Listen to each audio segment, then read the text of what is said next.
Most organizations produce content. Very few have a genuine public voice. In a world where AI is flooding every channel and with generic output, the gap between the two is widening fast. Tony Nicholls spent a decade as a broadcast journalist at ABC, SBS and Network 10, before building Good Talent Media into a full-service PR and communications agency. He has spent the years since helping Australian organisations stop promoting themselves and start leading conversations. This episode pulls apart what it actually takes to become trusted and visible in your sector, covering earned media, reputation, crisis, AI's impact on authority. It is a conversation where any leader who suspects their organisation should be better known than it is. Tony, welcome. As I mentioned in the opening, you have spent a decade as a broadcast journalist across multiple networks. What drew you to that kind of work, and what did it teach you about how stories actually get told? Well, thanks, Daryl. Thanks so much for having me. What drew me to that kind of work? I guess I remember actually when I first got my driver's license and I was driving down Wynnum Road, Cannon Hill, Wynnum Road, and I was captive. For the first time, I was captive to media, if you will, or radio at the time. And I heard, I heard all the newsreader voices, and they were crossing all over the world, and there was packages, and I was trying to work out what's pre-recorded, what's live here, and I was fascinated by the content. Actually, I thought this is incredible, and I knew in that instant I wanted to get into broadcast media, so that's what's taken me on the big journey I've been on ever since. So I started out radio news reading, and that turned into TV and other things. So yeah, so that was, I guess I had an epiphany. Wow, while you were driving? Yeah. It was like I'd got my driver's license, and I guess, back in the day I would have had CDs, I assume. I would have had music and things to listen to, but I found myself very drawn to news and listening to news and talkback's still a thing now, and the power struggles and the points of view and the narratives and so intellectually I was very attracted to it. But then I guess from a performative point of view, I thought, gee, these guys and girls have got to do it, and they got lovely voices and they're very smart and that some are driving agendas. So yeah, it was in that moment I knew I had to get into this. And so that took me on a long journey, and I started out without the confidence of getting into it. So it was just a dream. And then, as I got a little bit older, I got into it a little bit later in life. Yeah, I got the confidence and away I went. And so it's been a great time. Well, you must have seen a big change too in the way that media has progressed in the, even in the last 30 years with, like you said, radio, talkbacks, CDs, now streaming, everyone's streaming content, podcasts, video podcasts, like it's changed so much over the years. Yeah, so I'm 51 and I was in newsrooms pre-social media, and then Twitter's what changed newsrooms. Right. So it made things instant. So we could, instead of working the phones nonstop to find people to interview, we can find them online via Twitter, and then news started breaking on Twitter. So Twitter became a news publisher. So then obviously other platforms got into it as well. And I fast forward to 2026. I'm helping people build their profiles now. So we're using all of these modern tools to do it. Yeah. So we've seen a total transformation. I think we're right to say, well, the Gen Ys and the millennials, they're digital natives. They've grown up with it. But, I think that gives a bad rap to the older generations as well, because what we've done is adapted to it. So it's not like we've had to adapt to it, to all technology. And it's transformed newsrooms, it's transformed profile building, and it's super exciting because everyone's got the tools. Yeah, no, absolutely. And it's one of those things about, I'm going to say Gen X, so I'm going to throw myself in that group, where we grew up without a lot of the technology, but we, like you said, we've had to adapt to it. Whereas a lot of the newer, younger generation have always had that sort of technology around them, so they don't know what it was like beforehand, before we, had dial-up or like whatever we were doing to try and get that information. That's right. And remember too, for broadcast, I was very lucky to be a broadcast journalist, and really, they were the original. We were the original content creators. Mm. So we were getting paid to create content, which the globe was consuming. So content creators was a small pool, largely in, my area is journalism. So I guess that we were original. So creating content for us was our job. So, you'd be banging out, if you're at the ABC radio newsroom, you're banging out 2 bulletins an hour. You're interviewing about 7 people an hour. You're cutting up, you're writing 3 or 4 versions of every story. You're cutting up an incredible amount of news grabs. So, and, we're doing all this pre-social media, when making lots of content became a vogue thing. Everyone sort of understood we're doing it anyway. Then for television, same sort of thing, lots of versions of the same stories, pumping those out. So then when social came along, it was very easy for us to adapt to that. I remember when social came along and people were nervous about doing a video or nervous about doing a post. We were living in live commercial television sets, broadcasting full time. So we really were fish to water when it came to social media. Very fast adaptation, and obviously in building our own brand here at Good Talent Media. So it came naturally to us. 11 years now in business, and then building other people's brands. Great, we can do that as well. It's fantastic.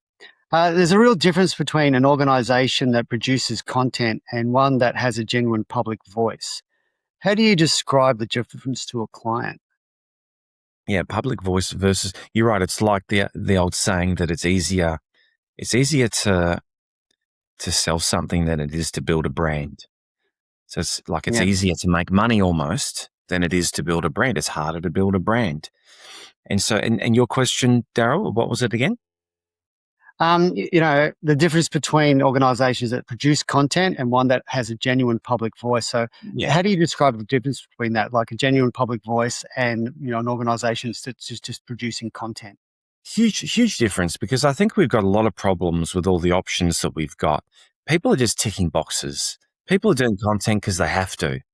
And, because the algorithm wants content, and now GEO wants the content, right? GEO is reading us now. People want to show up on GEO. The algorithm wants it, so you want to show up with the SEO and your Google. So massive difference between producing content, because producing content is rubbish.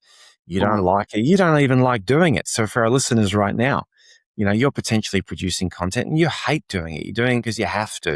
And it's a bit like, your mum's cooking or your grandmother's cooking. If there's no love in it, it's not going to be good, right?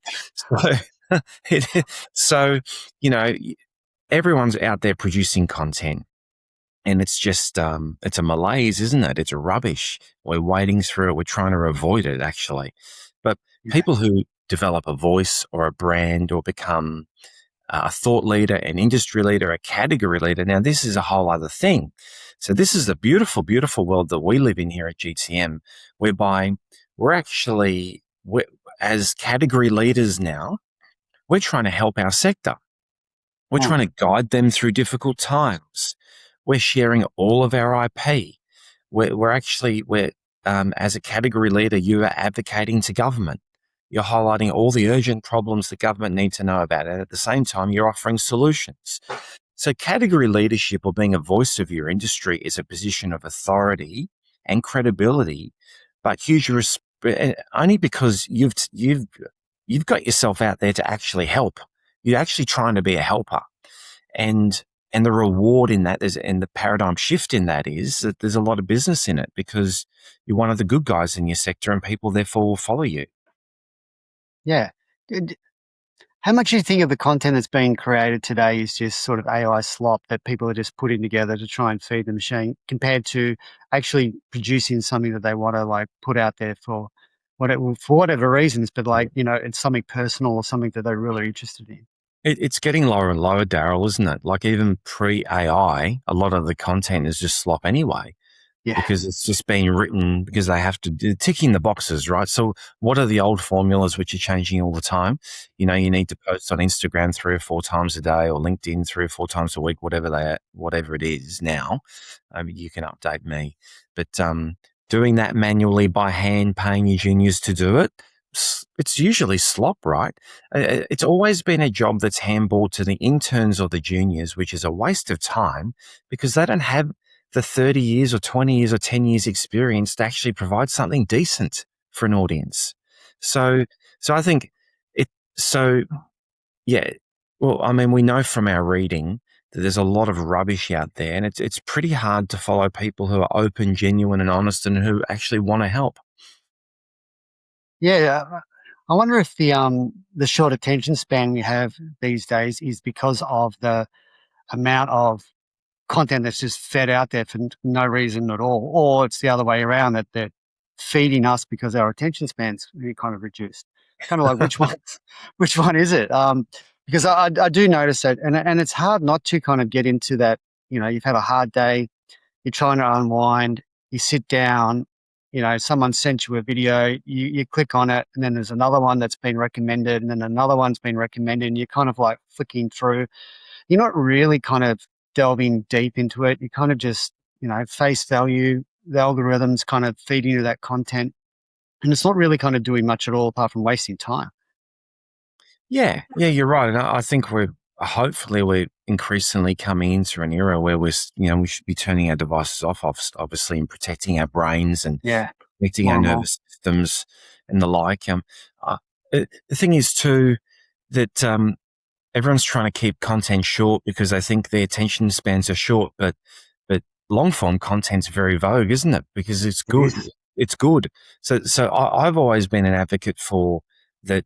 If the content's great, keep it going. Like create great content. And if it's great, the length doesn't matter. So, how many series of our, favorite Netflix programs do we sit in night after Mm. night after night? They go forever because it's great. So there's always a market for great content that's engaging and on the money. But fair enough. If you're just going to put out slop, make it short, please, for all of us. Like a show.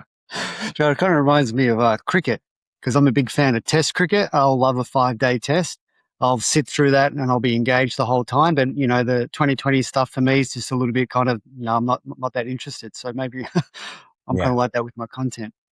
Um, what does an organization have to stop doing before they can start building genuine industry authority?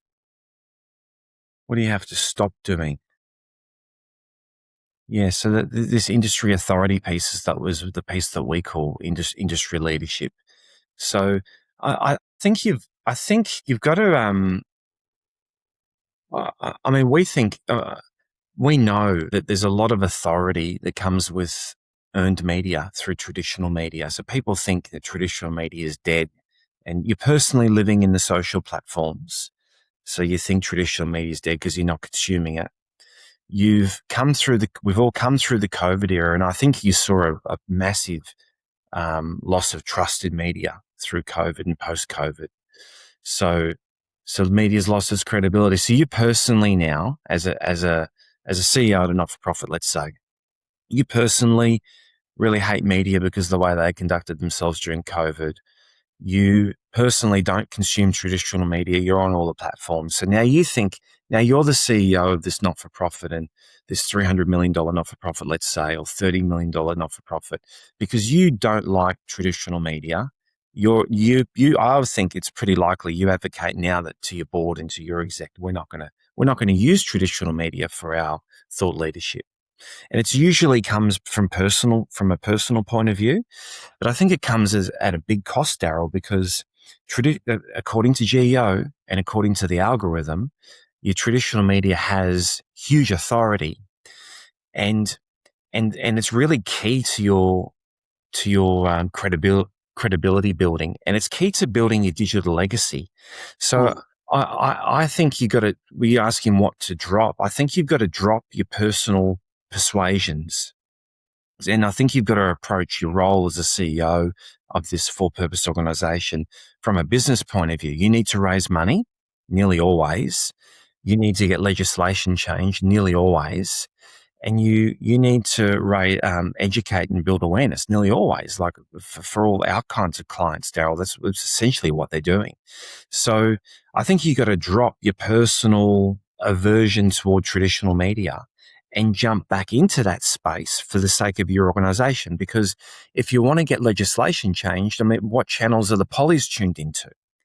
You still have all the ministerial decision makers are tuned into traditional media, whether they're watching it or they're monitoring it, so they're picking up the feeds, and they're listening for the squeaky wheel.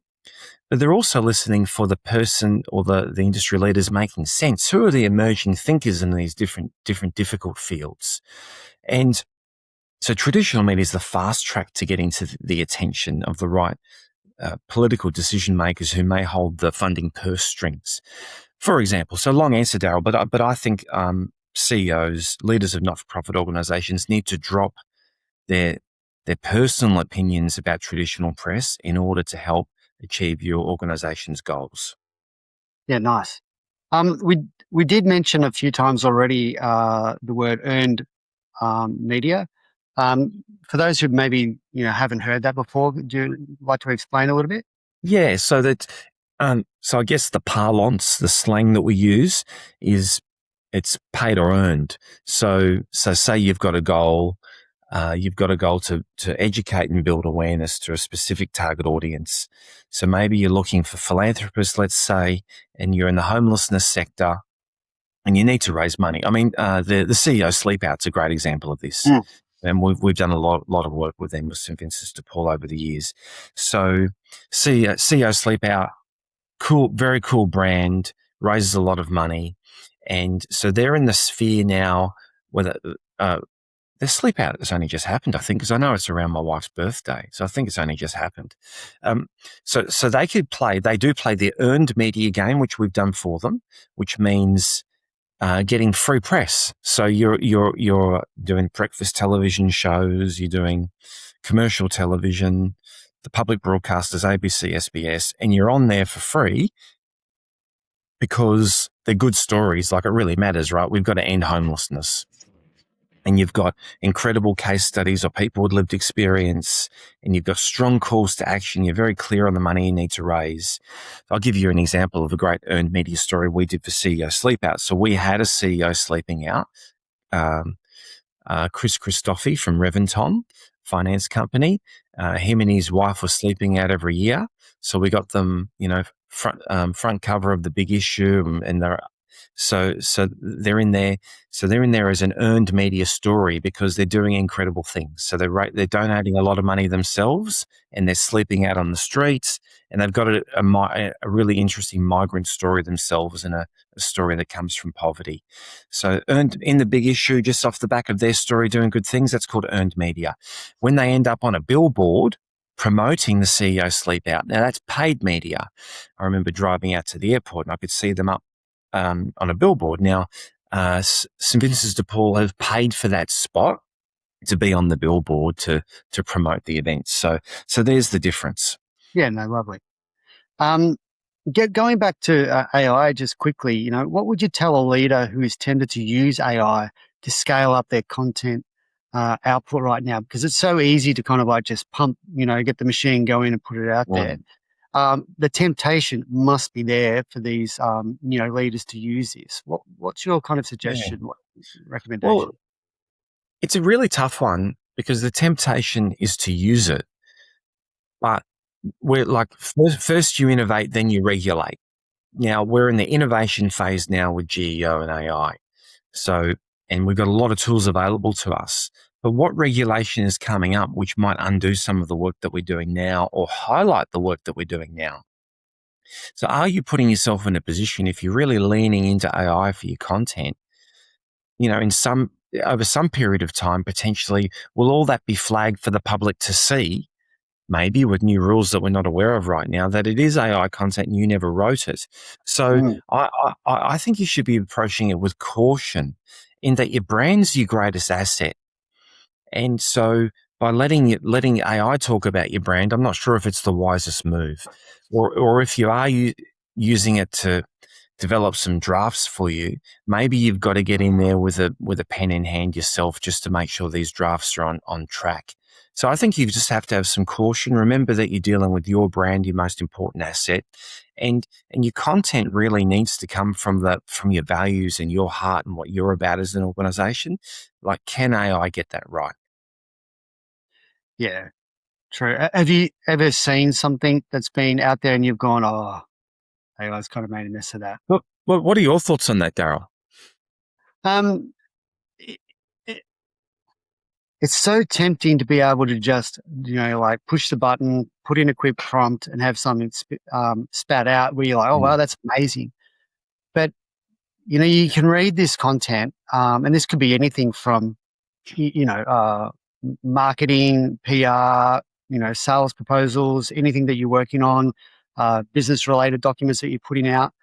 Yeah, you have to be careful that when, because it's so easy in this world where people are busy that great, I've just done this, I can move on to the next thing. And people aren't taking the time to kind of read through it and really understand what it is Yeah, they are probably written before it goes out.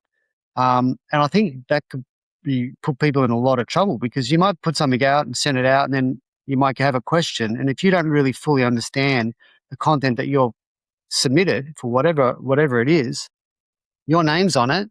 And if you don't understand that and you get asked and get pulled up on it, that yeah. can be very, very bad for your brand. Yeah, and you were suggesting before, how do you become the voice of your industry? Now, the foundation of that is credibility. Mm, Credibility is the foundation of being a category leader and really standing out in your market. And when you really stand out in your market, that's when the whole game changes for you. Like businesses triple, membership spikes. It's when you're really standing out from everyone else. Now, if you're using the tactics that everyone else is using, how are you different from everyone else? mm. Then that's another problem too. Everyone wants to stand out as long as, well, everyone wants to be an individual as long as they don't stand out. Like you can't, you can't be successful, truly successful, using the same tactics as all your competitors. Yeah, you have to be different. So yeah, I was just in a conference last Friday on AI, and we're talking about what would you implement, what wouldn't you? Now, I mean, I think I'm a PR guy. I'm a business person, so I'm in the entrepreneur category. I mean, for a lot of people, I'm a risk taker. I don't feel like I'm ever taking any risks at all because I'm going forward, doing things I know how to do. I don't feel like I'm a risk taker, but others would say I'm a risk taker. But no, I'm approaching AI with a lot of caution. And this is from the person, who you could categorize being a risk taker. I'm using a lot of caution with it. And for a lot of reasons. And one that comes to mind is what's coming. Now, Claude's the best one now, whatever's the best one now. What's coming next? And like so we're still very early on with AI. And it's a systems change too. Like it's a change management thing. You're adopting something that changes so many systems. I don't even know if we are adopting the right ones right now. So I know I'm getting a bit off track from brand and voice and the like, but there's a lot to unpack, Daryl. Yeah, no, definitely. It kind of leads into next thing I wanted to talk about, crisis. You've said that crisis communication is often treated as messaging problem when it's really a leadership problem. Yeah. What do you mean by that? Oh, it's always a leadership problem. Crisis is a lens into your character and it's a lens into your leadership, always, because the essence of our comms comes from who we are as a person and who we are as a leader. Mm, So you can't spin your way out of a crisis. I mean, we do a lot of crisis media management. So we protect and promote brands, and we're on call for organizations in case things pop up. And so when the new relationship comes, it's often in the middle of a crisis and it's a rushed phone call, and it's always what X, Y, Z, A, B, C. They're explaining what's happened in a panicked way. And then it's always, what do we say? What do we say? Like the journos are phoning me. What do we say? And I've always have to come back with, well, what are you doing? So what you're saying is pretty useless, because in a crisis situation, you're trying to win trust that you're handling this situation in the best way possible.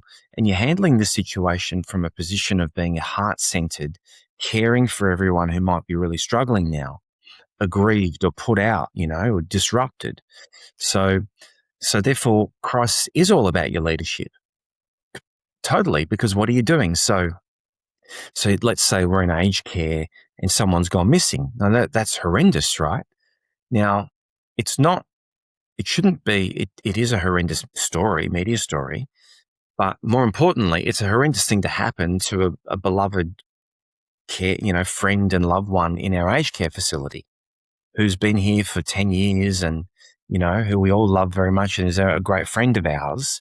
So it's a tragedy from the human point of view.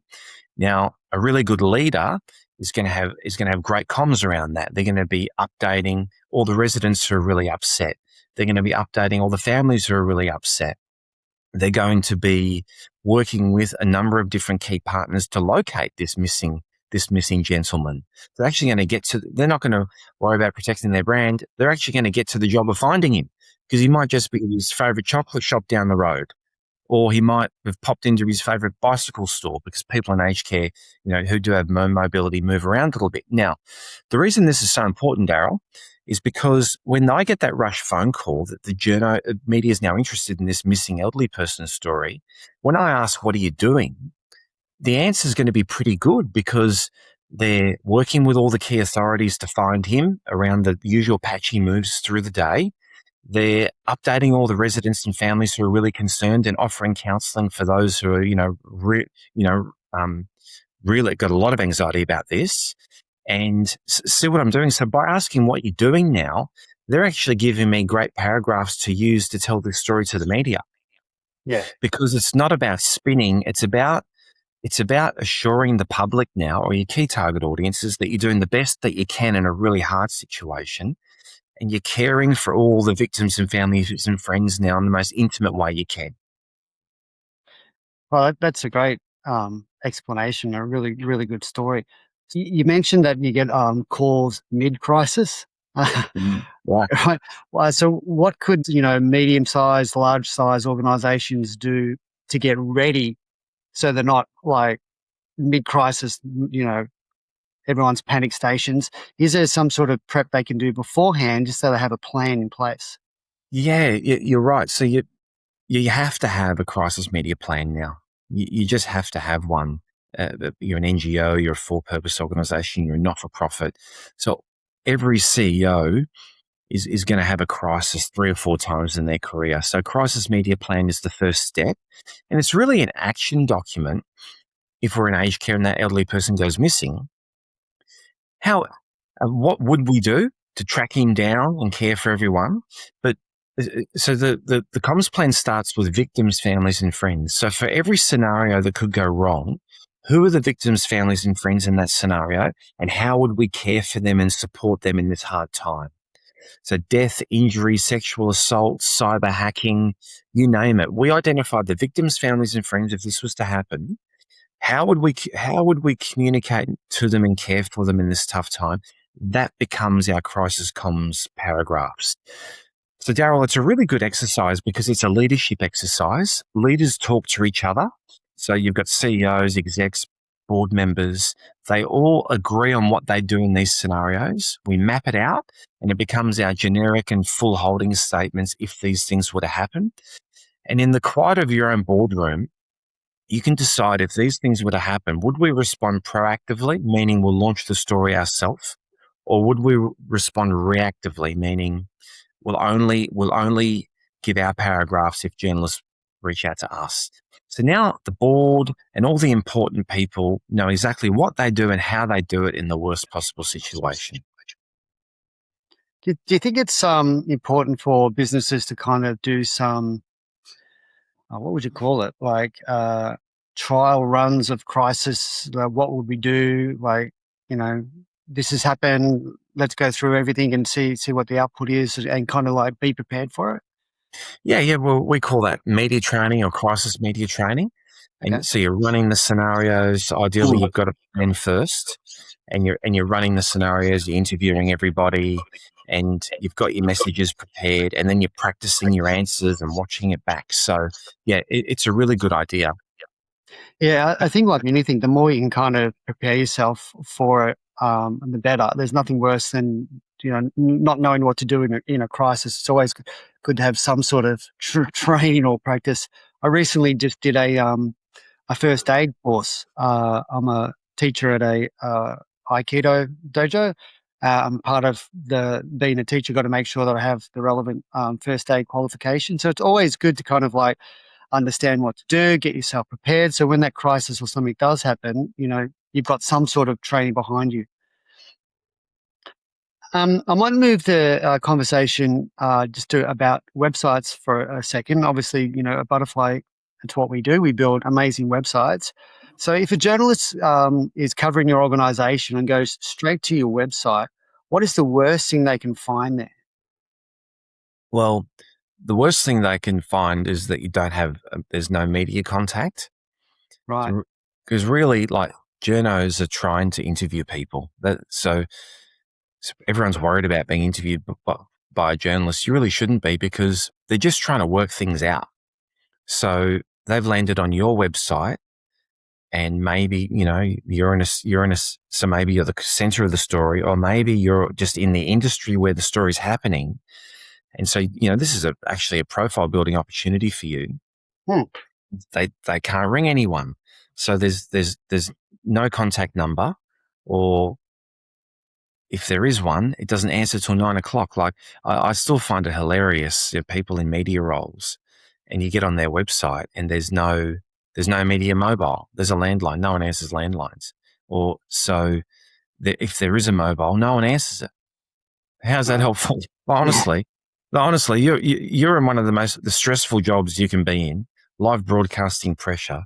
I mean, the news deadline now, courtesy of online, is a now deadline. So, they have to publish now online. They have to broadcast now for social, for their news. And you've got people masquerading as media people outside of newsrooms who are unavailable. I don't even know how you can pick up your salary at the end of the week. So media is a now thing. So if the now media inquiry is negative, well, you should know about it now and be dealing with it now. Or if the now media inquiry is benign, great, that's a profile building opportunity. If the now media inquiry relates to something happening in your sector, fantastic. You've probably got the spokespeople and the data and the stats to support it, or to contribute in some way. So you got me on a hobby horse there, Daryl. So no media numbers. It's just a massive disconnect from how the media news cycle works. Yeah.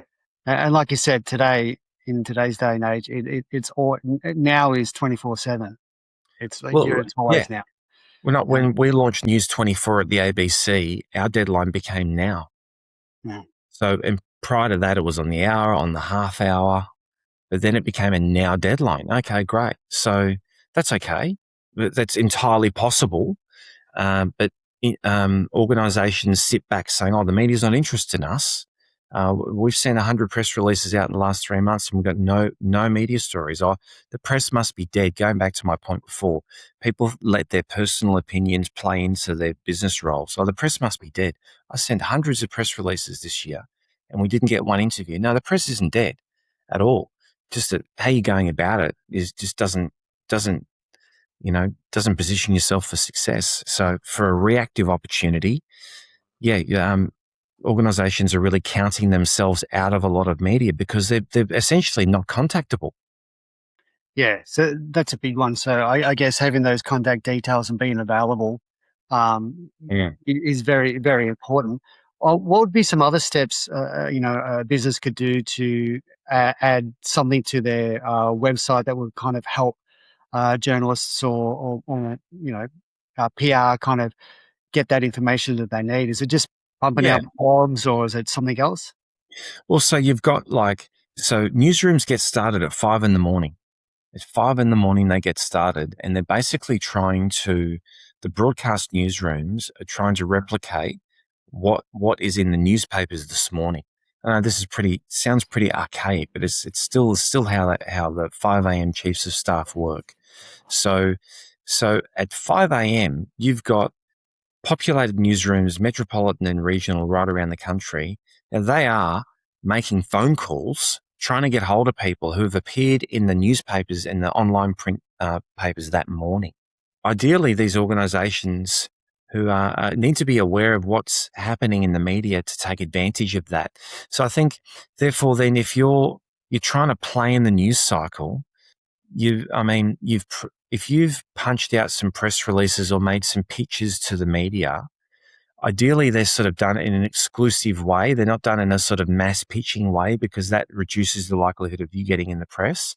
So if you're mass pitching and that you've sent your email and now your press release is sitting on the website, now I'm back to you answering your question, hopefully, Daryl, is that anything you've got on your website has to have people available for interview, back to my phone number point. But it's not just your CEO or the media person. It's what we call case studies, or people with lived experience. So you need people with lived experience in your stories to make them interesting. That's the emotional part of your story. So it's not a news cycle, it's an emotion cycle. So you talking about how great you are in your press releases doesn't get you media. But you talking about the urgent problems in your sector, the solutions that you have in mind, and you're highlighting some participants or case studies who are benefiting from those solutions. Now you've got a media-worthy story.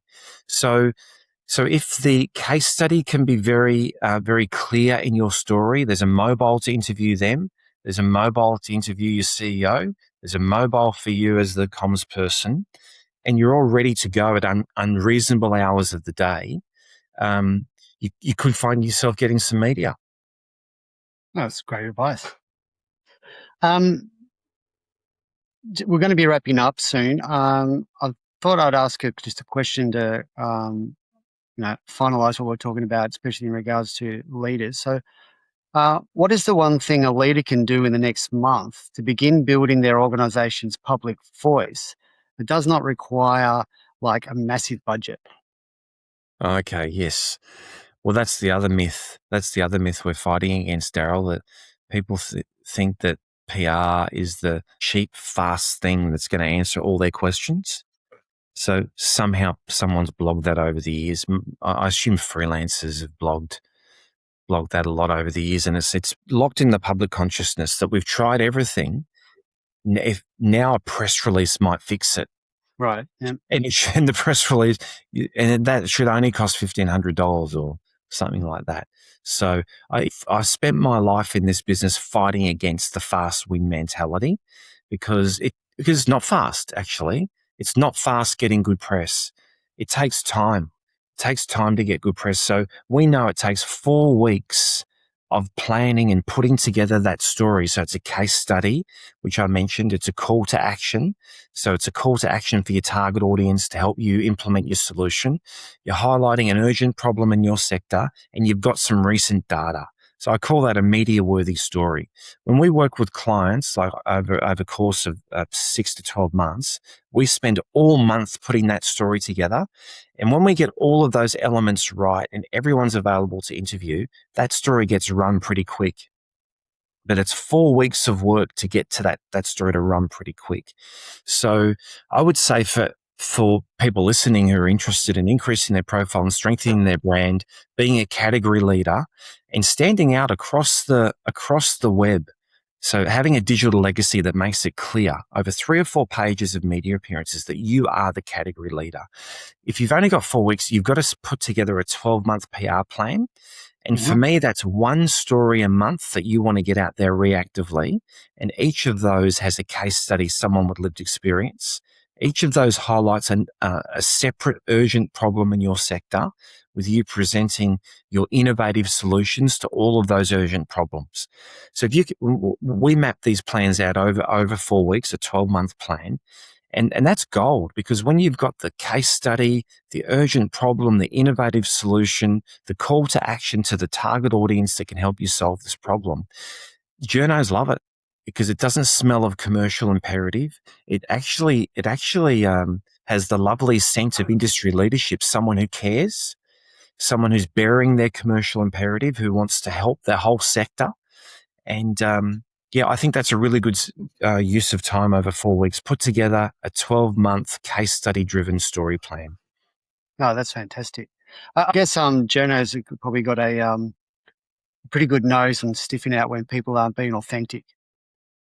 Yeah, and it's commercialism. That's what it is. So journos get into the caper and become rundown and cynical and grey from working too hard and, being in a difficult job, but they all get into the caper trying to make a difference. So the media therefore has a problem lens. So what you need to do now as an aspiring category leader is present the problems of your sector, but the solutions at the same time, the case studies at the same time. And then you get a lot of media. You get so much media, you start knocking it back. And the commercials work themselves out, actually. You build a huge profile, the members come, the funding comes, the government attention comes, the education and awareness is locked in. As soon as you just bury that commercial imperative and make it about your sector, not about you. That's great.